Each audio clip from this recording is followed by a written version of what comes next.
Where We Live on Connecticut Public Radio. I'm Lucy Nalpathanchel. The world is much different now than in 1834, when Hartford Seminary first opened to train men to become religious leaders. Back then it was called the Theological Institute of Connecticut. Now, 187 years later, it has a new name, the Hartford International University for Religion and Peace. Today, Where We Live, we hear from its president, Joel Lohr, about how the institution has adapted over the years to serve its multi-faith students and the work that remains. Are you an alum? You can join us, 888-720-9677. That's 888-720-WNPR. You can share a comment on our Facebook page or find us on Twitter at Where We Live. Coming up, we hear from other faculty members and a current student. But first, on Zoom is Joel Lohr, again, president of Hartford International University for Religion and Peace. Joel, welcome to the show. Good morning. Really great to be here this morning. I mentioned that the history of the school goes back to 1834. It's a really interesting history. Could you tell us briefly about that time? Sure. As you've already mentioned, 1834, it actually started as an offshoot of Yale Divinity School over a theological difference, and that's something we can talk about today. Theological differences, something that we still work on today. Started in 1834, training men, and part of the interesting history, I often think about Hartford as this incredible place. But yeah, the first seminary in the country in 1889, not too long after that, to welcome women to study here at Hartford Seminary, what was then Hartford Seminary. So I always ask myself, what is it about Hartford, this unique city that nowhere else in the country could a woman study theological studies in seminary, but right here in Hartford?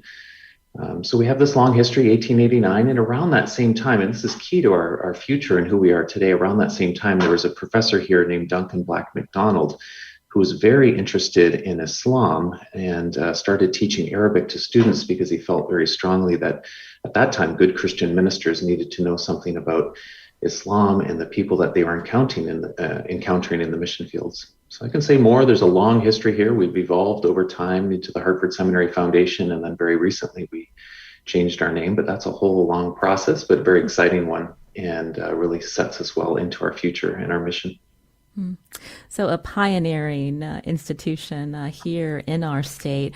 The former name, Hartford Seminary, when people hear that, they might associate that just with the Christian faith. But as you mentioned, Hartford International University, you're serving multi-faith students. And so what is your current student body look like?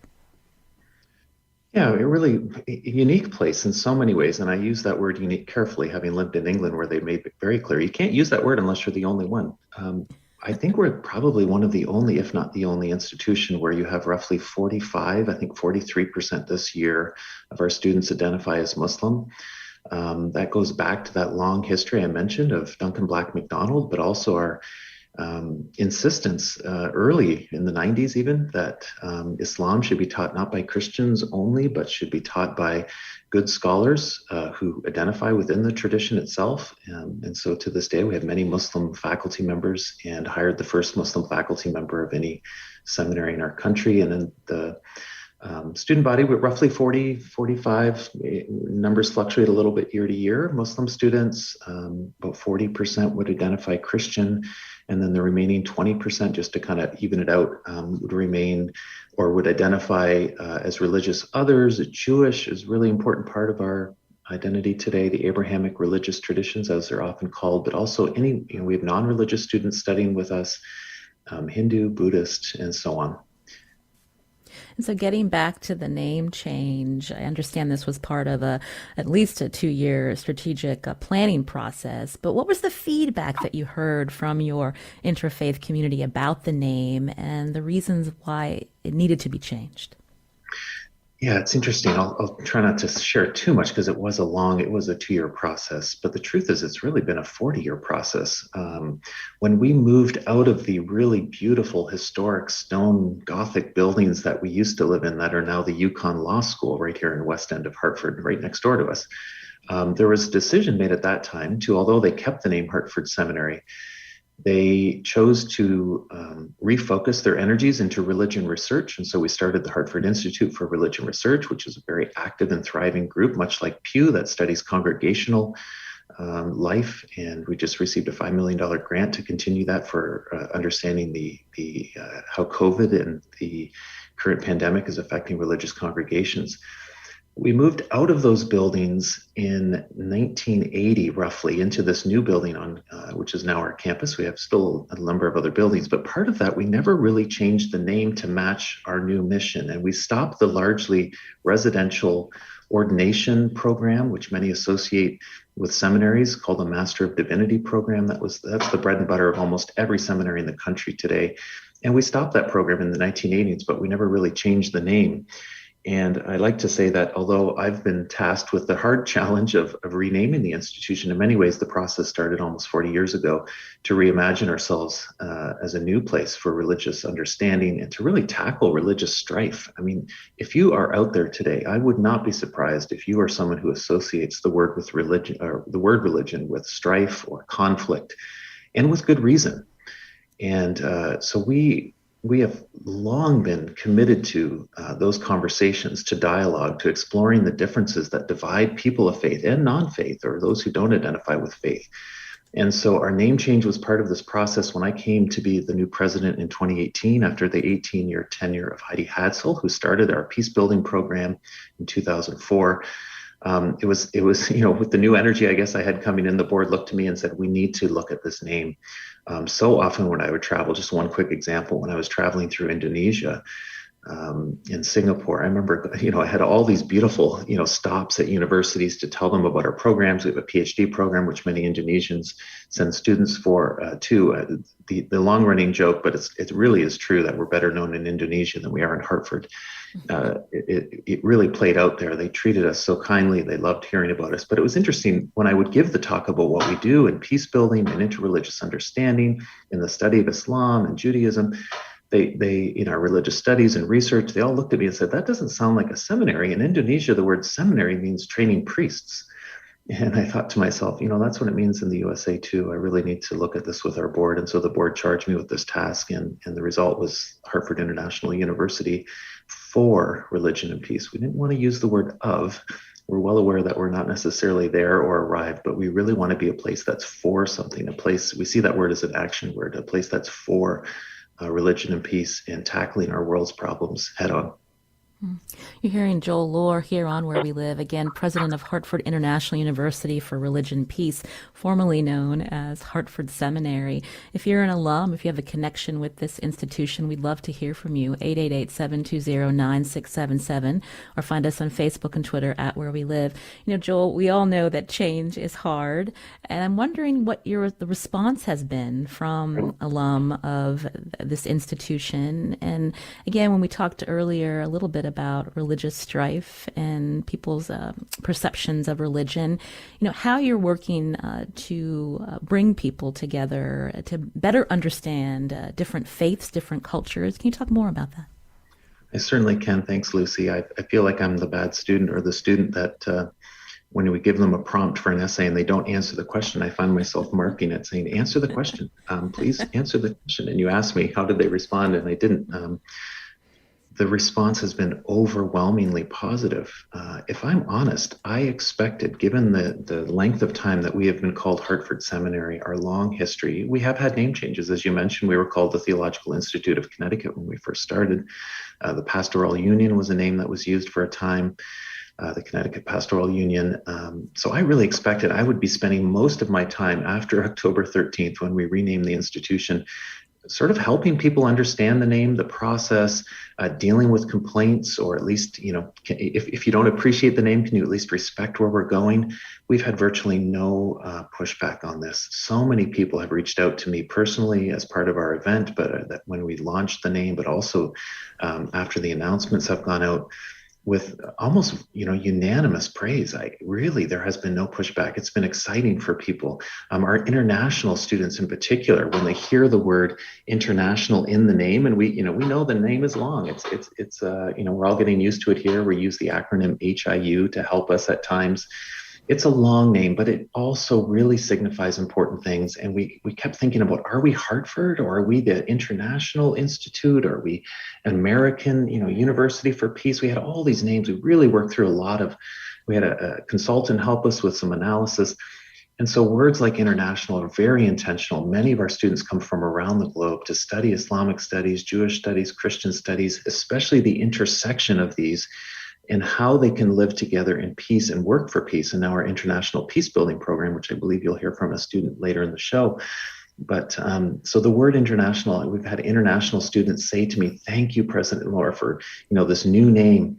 I feel like I'm so much more part of this institution with the word international." Or I've had PhD students say to me, "Thank you. This is so much easier to explain to my friends in Singapore or elsewhere that I've gotten a PhD from a university rather than a seminary." And so we have shoes to fill. We're growing into our aspirations, but we've used this title, interesting, and then I'll get your next question, I'm sure. But we've used the words University of Religion for a long time, dating back to the 1930s, 40s, 50s. Our tagline here, if you look at our old letterhead, was a University of Religion, Hartford Seminary Foundation, a University of Religion. We've long been a place that's wrestled with our identity. We're not a usual place. We're really a unique theological and interreligious institution in our country, and indeed, I would say the world.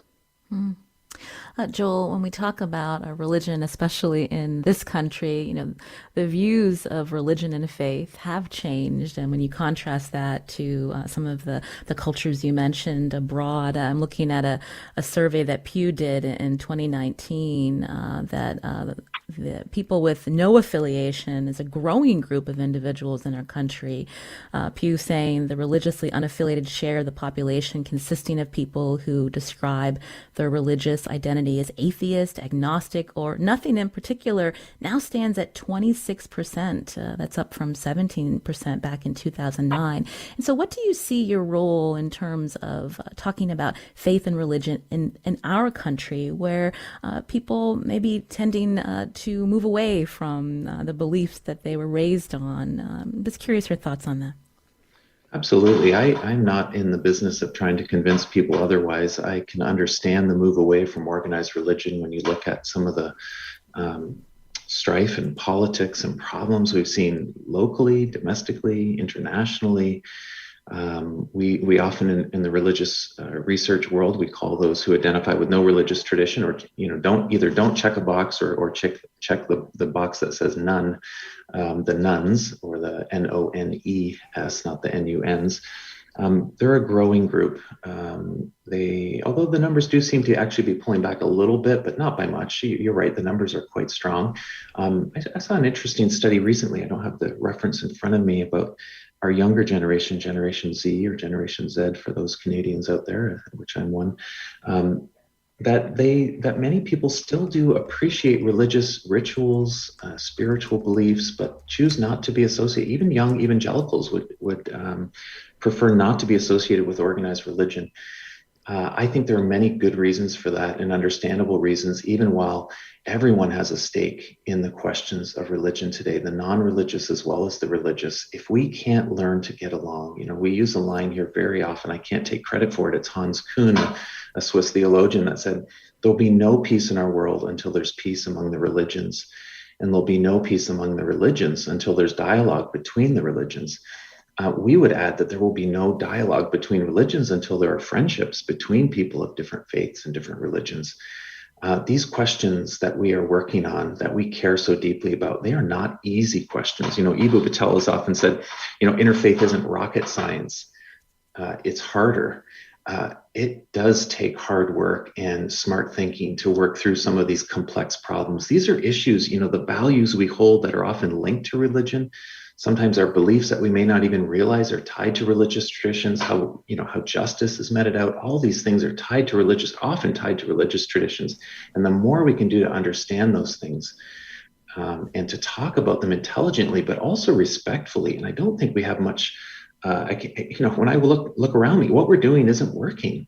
We don't have a lot of respect for each other. And we would say that the diversity work, the important DEI work, diversity, equity, and inclusion work, if it doesn't include religious identity or those values and truths or those things that people hold so deeply, those things that go all the way down, I just think those things are going to be superficial and not be as deep and as meaningful and successful as we hope they might be. So I'll pause there, but there's a lot more to say on that. Oh, I'd love to hear more, Joel. When I think about, again, Hartford International University, the focus on higher learning and this interreligious dialogue. Coming up, we'll hear more about this inaugural peace building program. But when we think about, as you mentioned, diversity, equity, and inclusion, DEI, religion is often left out of those discussions. And so I think as we look forward to your institution and how it's adapted and evolved, part of that is doing more thoughtful DEI work, helping other workplaces and other organizations think about religion, making it more inclusive. Can you talk about that? Yeah, so important. And I think that, religion is, what are the two things you shouldn't talk about? Religion and politics. It's a lot easier not to have to talk about religion or to keep it private. So many people in our country, especially those who are come out of maybe Christian, especially Protestant traditions, would say things like, well, I think we should keep religion a private matter. Why do we need to bring that up in the workplace or in these discussions? Those are private things. It's not, let's not let it interfere. Talking about religion just leads to conflict. But we would, the interesting thing is, in some ways that comes from a place of privilege to be able to say that faith is a private thing. And even to use the word faith, if you think of the Protestant Reformation, that really Martin Luther talked about faith as being the guiding principle of what Christianity is.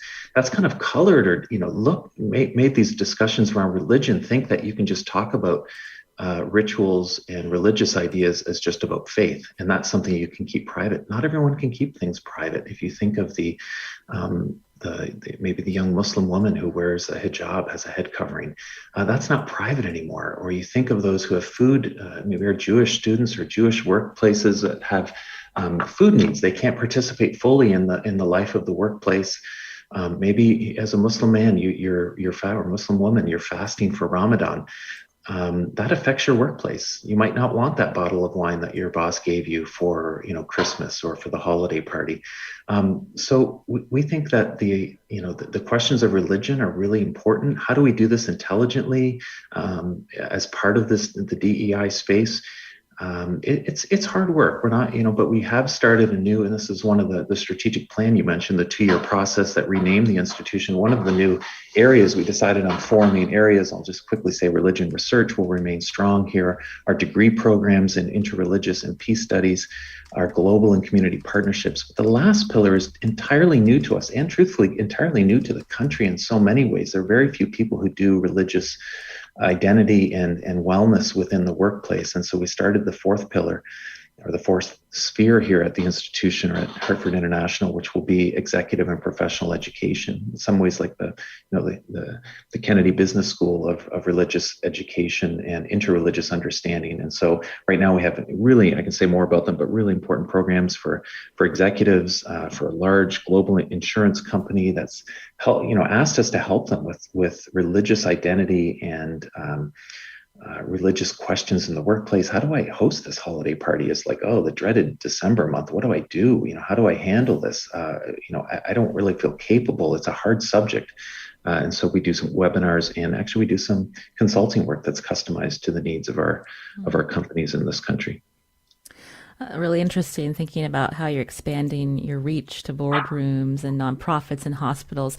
But Joel, for our listeners right now who are in a workplace and may have discomfort asking coworkers about their religious traditions or holidays, what's some advice that you can give them how to begin?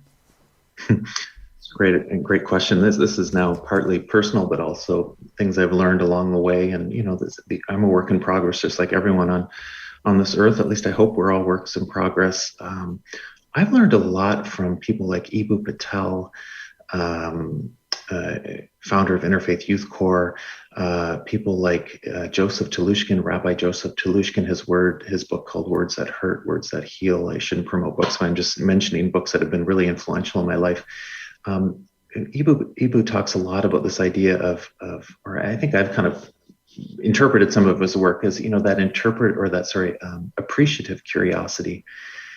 I think that when questions come from a place of sincere appreciation, when they're asked carefully, after friendships are formed, I noticed that, I think you might identify, there are ways to ask questions that I think show respect, but also an appreciation. Find something, as Telushkin would say, find something to appreciate in your host. Find something to praise in them. It just makes us better people anyway, regardless of DEI discussions. But just, are we, there's a sense of gratitude, being thankful for our coworkers, thanking them for things they've done. There are ways to get to these questions without having to be quite so intent or deliberate about them. I think the hard spaces is because so often religion, especially Christianity, is associated with conversion and sort of proselytization, to use that technical term, but the idea that you might convert someone to become part of your own religious team or something.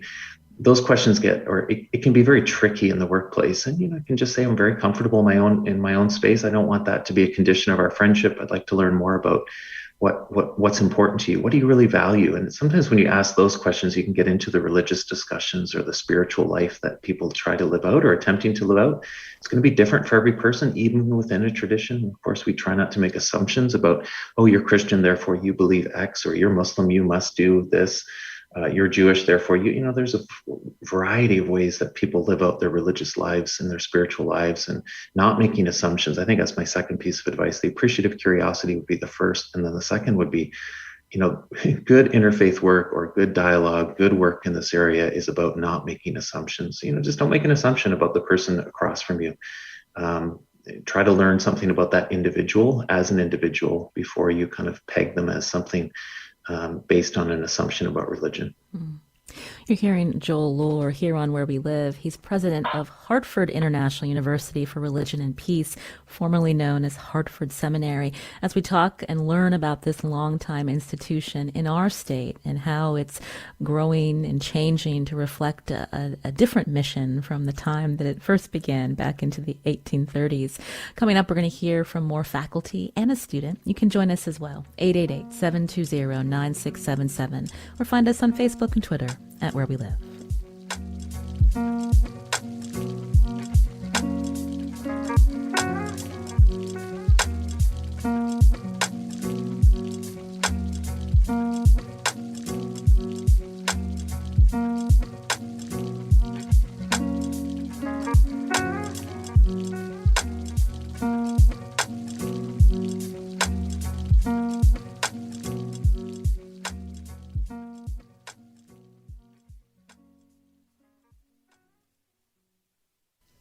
This is Where We Live on Connecticut Public Radio. I'm Lucy Nalpathanchel.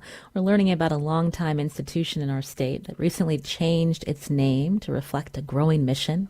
Hartford Seminary is now the Hartford International University for Religion and Peace, the outgrowth of a strategic plan that began a few years ago. Coming up, we'll hear from a current student in the university's inaugural peace building program.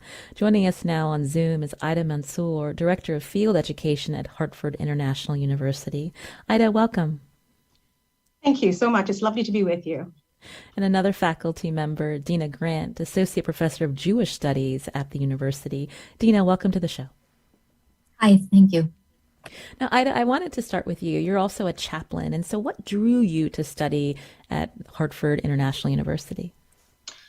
So in 2001, after 9/11, it came to my attention that we really needed dialogue. There was a lot of misinformation about Islam and Muslims, and I wanted to learn more about how I could dialogue with my fellow Abrahamic partners in this world. And so Hartford Seminary, now of course HIU, did that. It provided a safe space to do that. And so I enrolled. I took a few courses initially, and then got drawn in. The chaplaincy program began in 2001 with Dr. Ingrid Mattson. And what I was really interested in chaplaincy is, sort of when people think of the word chaplaincy, as you mentioned before, people usually think of it being a Christian word. And so this idea of Islamic chaplaincy really drew me in. As you know, a chaplain provides support and professional, compassionate presence to many, whether they are religious or not religious. And that really drew me in ways. And we started the Islamic chaplaincy program 20 years ago now. And with each year, we try to or aim to get more intentional. And so the aim is really at HIA, the aim is to provide the nation with qualified, knowledgeable and professional and compassionate chaplains.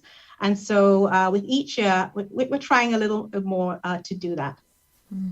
You mentioned the period after 9/11, and I wanted to hear more about your experiences as a Muslim woman when you said that you sought out a place like Hartford International University because you realized there needs to be more dialogue, more understanding about different faiths and cultures. So what did you experience, Aida?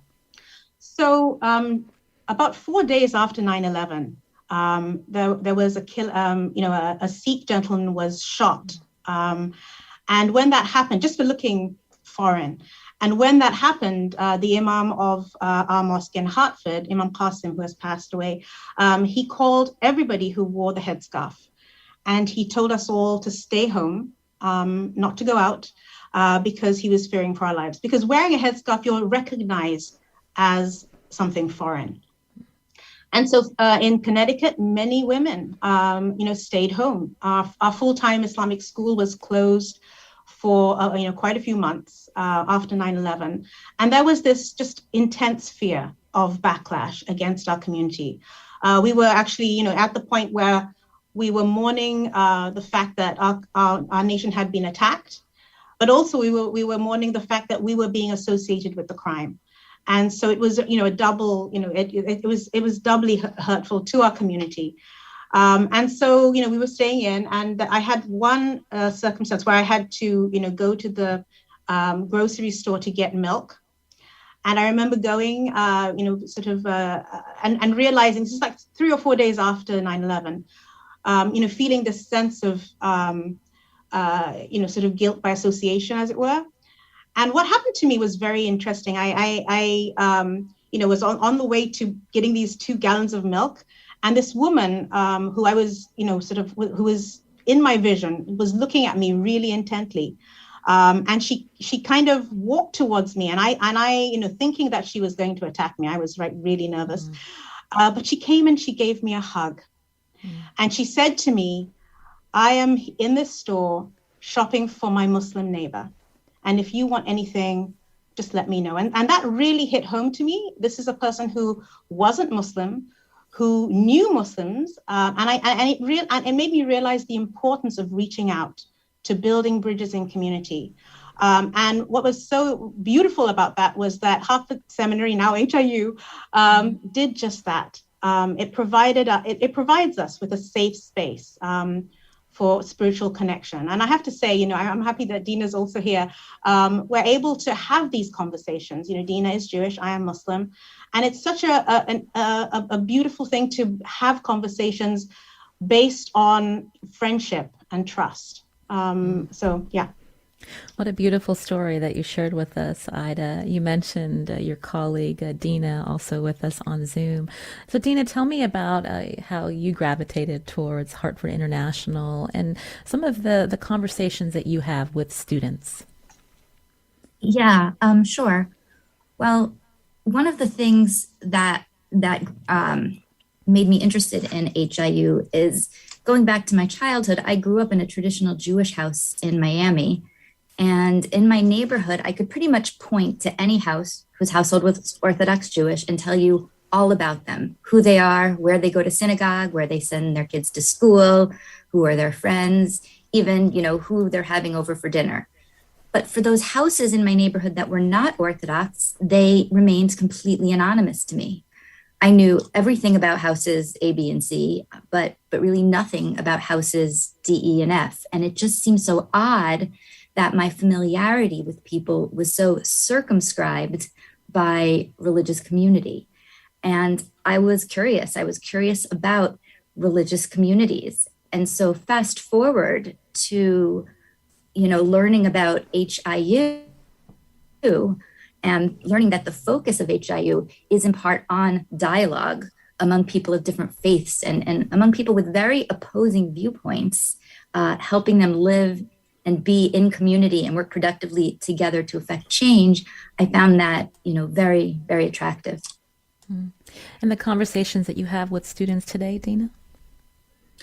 Actually, something interesting, because Aida's here with us, part of what we do here is we try to model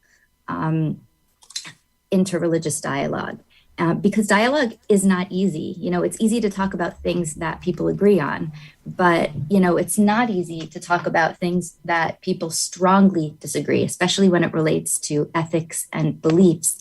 And I'll give a personal example with me and Aida that I think we can now model for our students. I hope that's okay, Aida.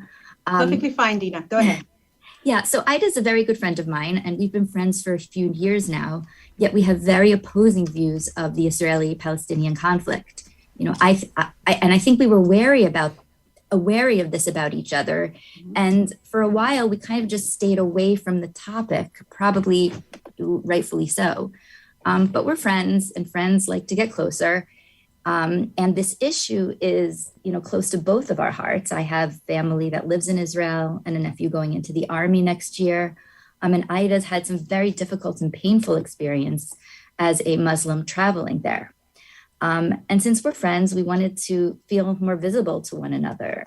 So we decided to engage in dialogue.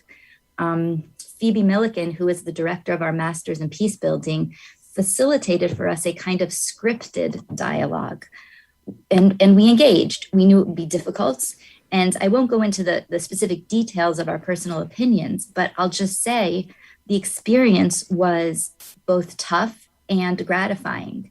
There were moments of anger and frustration on both of our parts, and ultimately, neither of us changed our fundamental perspectives intellectually, but we knew coming in that that's not what we were there for. We were learning about and engaging in dialogue. There's not going to be a winner or a loser. This was, dialogue and not debate. And we, having engaged in that, we can help model it to our students. And I'll just add what we also gain from this, and what I think students gain from these activities, is not only the friendship, but the kind of sensitivity and empathy that you then bring back to your own religious communities. And so the growth in the area of interreligious peace building can become exponential through practices such as these, which we do here at HIU. That kind of conversation, the need for understanding and learning to listen, something that transcends and goes to what is at the heart of our society today, Deena. A lot of division based on politics and beliefs. I'm wondering, Aida, if you can add to what Deena shared about that kind of conversation and the conversations you're having with students who are coming to your university to learn how to have these kinds of conversations. Yeah, what that particular dialogue taught me was it's so important to have a safe space to be able to speak, and having a relationship beforehand where you have trust, where you have a friendship, is really key. And I think it takes time to build those relationships and build up that trust, but it is possible. And I think it's so valuable to speak as well as to be heard and validated. And I think that's, I really feel so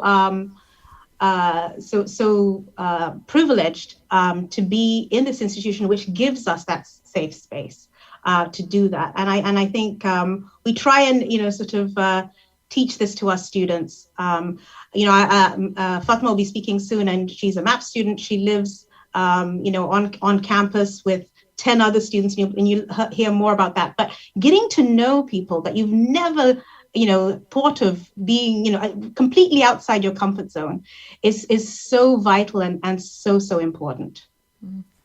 We were talking about difference of opinions of Israel and Palestine, but I'm thinking about some of the students who come to you and your other faculty. They are living in these areas of conflict and tension. And so I'm wondering if, Ida, if you can talk more about how this can be difficult for us. We can talk about it. We're removed from it for the most part, but for people who are studying and they go back into these communities when this tension, this conflict is very real, how they're able to work through that.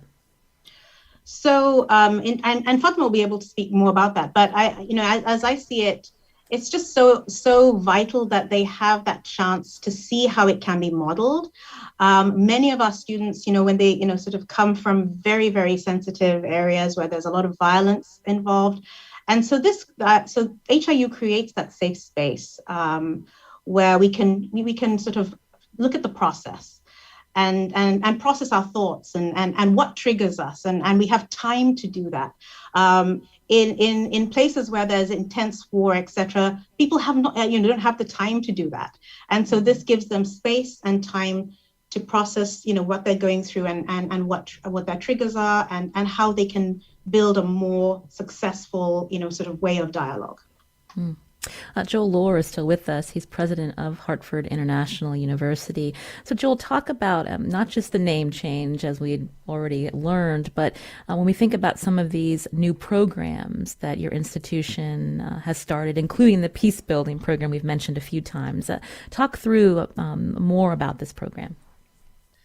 Sure, thank you. So the Master of Arts in International Peace Building grew out of a program that was a certificate program that was started in 2004. I mentioned my predecessor, Heidi Hadsell, started this program with the gifts of a few donors who really thought this was an important development for what we did or what we were doing. And the beauty of this program, and so it's still a fairly small cohort, it's grown a little bit. We tended to have between 4 to 7 students each year come in and live together, learn together. They would take classes in our master's program, but they would end up with a certificate. It was a 1-year program. And we started looking at the country. Actually, it was our accreditors that looked to us and they've asked, sometimes we're called upon for expertise when it comes to interreligious understanding, but they also talked to us about we were talking about this certificate program, transforming it into a master's program. We really wanted to keep it fully funded. So just so you know, it's a fully funded program and we rely on donors each year to fund it, which is part of my work to try to raise the support for this important program. And so students come here on full tuition. They have their flights covered from anywhere in the world, South Africa this year, Pakistan, you heard from Fatma, Indonesian student this year. We have, students from all over. So they come full tuition, full travel. They have living expenses covered here. We provide housing, we provide healthcare and books and food. It's a lot to put on, but we really believe in this idea that people should be able to come here from around the world and not have finances as a barrier. And so this program was transformed into a master's degree, and our accreditors looked to us and said, this program is an important program. Have you looked at other models of masters in our country? Not necessarily the sort of religion research, academic masters, but something that blends the rigor of academic study of religion with the very practical diplomacy skills and human rights skills and discussion and dialogue skills that are so important in our world. And so we did so as a professional degree. It's a 1-year degree, the first of its kind in our country. We like to be trailblazing. We started the first Islamic chaplaincy program in the country, and we really think this is an important program that focuses, not the first to do peace building, but the first that focuses specifically on religion, interreligious understanding as the key to really bring about meaningful peace in our world. And so students come for a full year. It's a full year they can do in 16 months, 12 to 16 months with a capstone project in their home country. And we'll hear from one of the students in this peace building program right after a short break. You're listening to Where We Live on Connecticut Public Radio.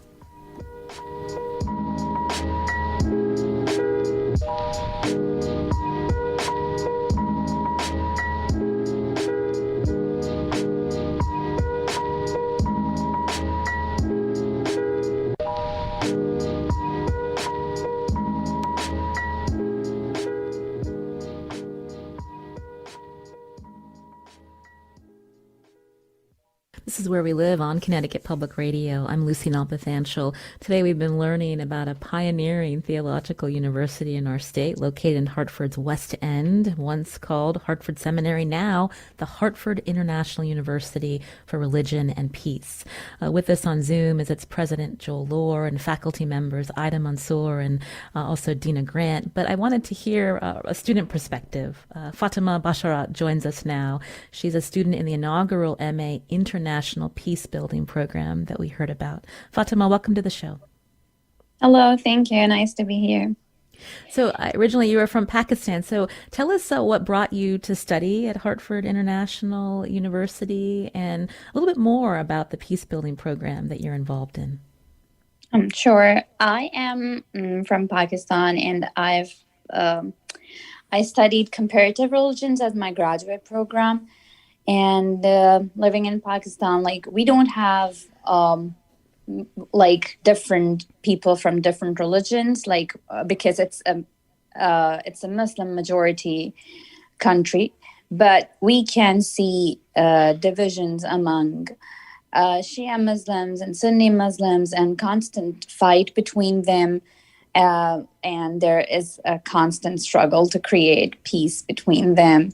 And also, I was very, very curious about transgender roles in Pakistan, and I really wanted to work on these things, and that's also one of my that would be my capstone project, hopefully.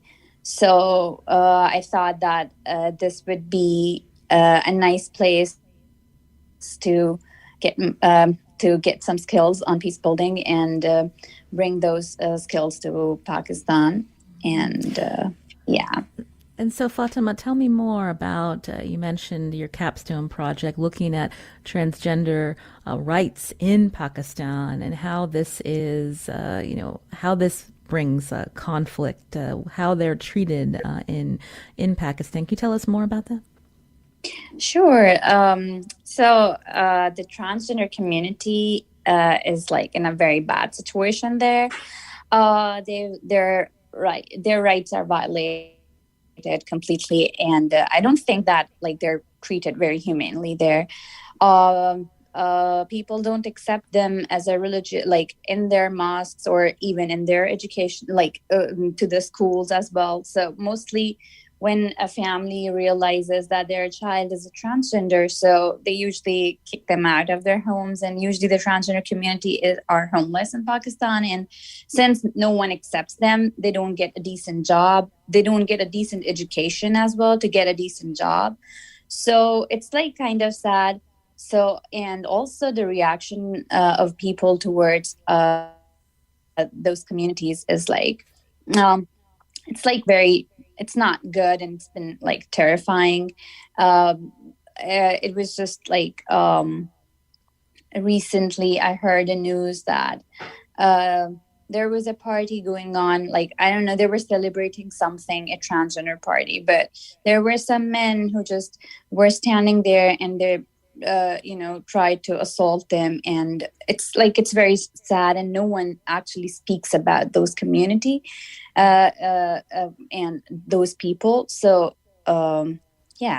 that's what makes me very sad about it. And so when you return to Pakistan, how do you hope to help? And is this something that also brings risk to yourself, Fatima, for wanting to help this particular community? I actually, there are risks. I'm actually very not quite sure that how things would work, but because that would be my capstone project, and I would be working with my advisor soon on these things.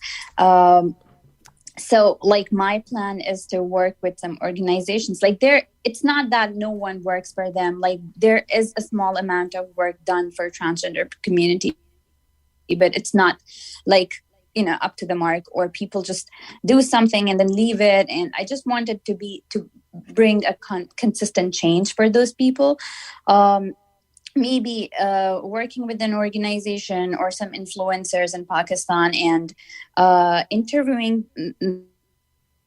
those communities. And I'm just trying to use art or media as, because I believe that they have a very strong impact on people's mind, and they can actually transform people and their thinking. So I actually wanted to interview some people, some of those communities, and maybe make a documentary or about their lives, or maybe make a short film about their lives and how they feel, so that people may realize what they feel, and also working with an organization to give them more job opportunities and more educational opportunities. So that's my plan, and that's it's just like, right now things are very abstract for me, but I hope that they become they become very practical soon. So yeah. We just have a couple of minutes left. Aida, Mansoor, I wanted to ask you, Aida, your response to hearing about Fatima's plans and how this goes along with the university's mission of peace building. I truly think it's so commendable. This is a population that are going through so much strife, and I think sort of learning about transgender and how religions tend sort of people who claim to be a specific religion tend to judge when we're not supposed to be judging anybody. I think it's vital to have conversations around that, and so I'm looking forward to reading Fatima's project immensely. And Joel Lohr, again, you're still with us. We think about also studying trauma in communities and what leads to stigma and prejudice. Again, this is something that Hartford International University hopes to combat. Absolutely. I mean, Fatima is one of so many amazing examples. We could talk to you about stories from Nigeria, students who come here with one perspective and leave with a new one, even if they remain committed to a certain way of looking at life and values, but that they have these experiences with each other that help them deal with their own trauma. I can think of a Nigerian student in particular who was here last year, and some of the things that he's witnessed in his life, some of the things he can't erase from his memory. Telling the story of taking a young child and adopting that child into his home because he pulled the child off its mother's breast as his mother lay dead in this village that had been massacred. And so the trauma that our students have been through, these are students that we claim to be the teachers, but we learn from them. We share their grief, but also their joys. We learn from them about joy and happiness. As you can probably gather from just meeting Fatima, from a Muslim from Pakistan, there's so many beautiful stories that I get to be part of. I invite people to be part of these stories and learn more about us. Take a class with us and rub shoulders with our students. Audit a class, not to promote us too much, but just to say this is a unique and special place right here in Hartford that so many people don't know about. Well, Joel Lohr, thank you so much for coming on the show, explaining to us about the mission of Hartford International University for Religion and Peace, formerly the Hartford Seminary. Thank you for your time today, Joel. Thank you so much. And also with us, we heard from Fatima Basharat, a student in the inaugural MA in International Peacebuilding program, as well as other faculty, Aida Mansoor and Deena Grant. Thank you for your time today on today's show. I'm Lucy Nalpathanchel, produced by Tess Terrible with help from Katie Pellico and Katie Tolarski today. Our technical producer is Kat Pastor. We'll be back tomorrow.